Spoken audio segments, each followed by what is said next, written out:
මොකද්ද මේ කරන්නේ? රොකී වේගයට බඳලා දෙන්න මම ඊට දෙන්නේ නැහැ. මොඩ වෙන්නේ පාරුෂිකා. ඒ කෙල්ල මේ ගෙදරට එන්න ඕනේ. ඒක මගේ තීරණයක්. එතකොට මමයි රොකීව වදින්නේ හිටියේ.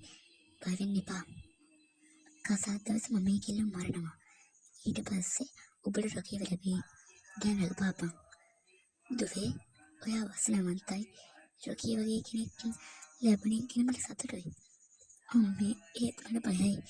මට දැනෙනවා මම ගෙන්නරකට පනිනවා වගේ. බය වෙන්න එපා. රොකීගේ පොලේ ගොඩක් හොඳයි කියලා මට පේනවා.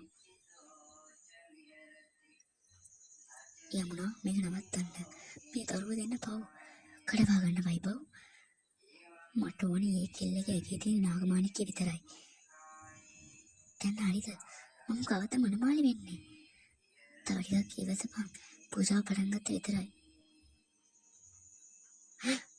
යමුනා ඔයා තවම ජීවත් වෙනවා?